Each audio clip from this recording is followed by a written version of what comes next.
Thank you for joining me for another North Carolina final exam review video.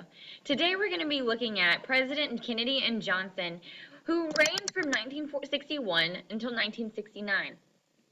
As you watch the video, make sure that you're answering the guided questions that are provided. You may need to pause or rewatch the video in order to answer the guided questions. When the video ends, summarize it using paragraph form the main points of the video. Make sure that you're using the specific vocabulary that are going to appear as bold and underlined words that are located on your WSQ. Finish by asking one question. This question can be something you're still confused about, a discussion question, or a general question for the class. The essential questions that we're going to be answering in this video are: what initiatives did Kennedy and Johnson sponsor as president to encourage social equality? And how did conflicts in Vietnam further the Cold War conflict? After World War II, there's a lot of prosperity in the United States. Men returning home were reunited with their wives or were able to find their sweethearts, and thus began a baby boom. There was also a large migration from rural areas into suburbs right outside of cities. After World War II, large numbers of women left their jobs and the industries in order to make room for the returning soldiers. The American housewife became the new image for the married American woman. The picture on the right shows what a typical housewife would have looked like. She was serving her family, always dressed in the nines, and was perfectly coiffed. Eisenhower, during this time period, passed the Federal Highway Act of 1956 that created the interstate highway system. This created a system of highways encouraging Americans to travel and move from the suburbs. John F. Kennedy, also known as JFK, was elected president in 1960. This was the first election to be televised. The television had a large impact on this because it was the first debate that the American people were able to watch and to see their president live on television. JFK was the youngest elected president in American history. He challenged Americans to enter the new frontier that encouraged the growth of education, mainly in math and sciences, the space race, and a new era of development. However, shortly after Kennedy became president, he was shot and killed, and Johnson became the next president of the United States. President Johnson unveiled his Great Society program that would expand the government's role in social welfare.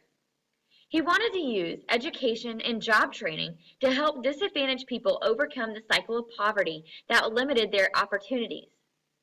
President Johnson had taught school in Texas and had seen poverty firsthand.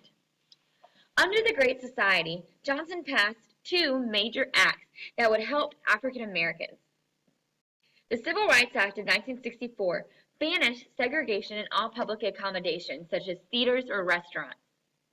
The Voting Rights Act of 1965 got rid of all voting limitations for African Americans, such as the poll tax, the grandfather clause, or other barriers to them being able to vote. While president, he also passed the Medicare and Medicaid Acts that would give health care to the poor and elderly. In addition, he funded other welfare programs and essentially declared a war on poverty. Head Start and other programs would offer significant federal aid to public education and the poor. During both of their presidencies, the Cold War was still occurring.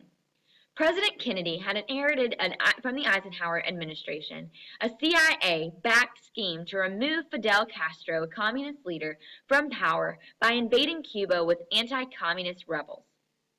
Kennedy ordered the invasion at the Bay of Pigs, but when the invasion failed, Kennedy refused to rescue the insurgents, forcing them to surrender to the Cuban forces. The failure of the Bay of Pigs invasion pushed Fidel Castro and other communists into a closer alliance with the Soviet Union. The Soviet Union at this point began secretly sending nuclear weapons to Cuba as a defensive mechanism against the United States. The Cuban Missile Crisis occurred because the United States discovered Soviet nuclear weapons in Cuba. President Kennedy threatened war if the Soviets did not remove their nuclear weapons. A ship with nuclear weapons was only days away from arriving in Cuba. As soon as the Soviet ship got close, the Soviets withdrew their missiles from Cuba and turned the ship around in exchange for a promise that the United States would agree not to attack Fidel Castro and leave Cuba as an independent nation. The United States alleged that the North Vietnamese Viet Minh forces had launched an unprovoked attack against the United States destroyers in the Gulf of Tonkin. The facts of what truly happened have never been fully revealed or explained. Congress responded to the report of the attack by passing the Gulf of Tonkin Resolution that authorized President Johnson to take all necessary measures to repel any armed attack against the forces of the United States and to prevent further aggression. This essentially gave President Johnson the ability to declare war without Congress's approval. After the passage of the Gulf of Tonkin Resolution, the number of U.S. troops in Vietnam increased. In late January of 1968, the Viet Cong, allies to the Viet Minh in South Vietnam, launched a series of attacks called the Tet Offensive in South Vietnam, including the capital of Saigon. The Tet Offensive was named after Tet, which was the Vietnam New Year. The Tet Offensive had damaged Johnson's argument that the United States was winning the Vietnam War. President Johnson had long remained optimistic about the United States' impact in Vietnam. Public support for the war drastically increased and anti-war sentiment grew. Make sure that you answer the guided questions. If you miss one, watch the video again, pausing where you need to. Once you feel like you have a good understanding of the video, summarize it in paragraph form using the main points from the video. Using the specific vocabulary on the WSQ, look back for bolded and underlined words from the video. Then finish by asking one question. This can be something you're still confused about, a general question, or a discussion question for the class.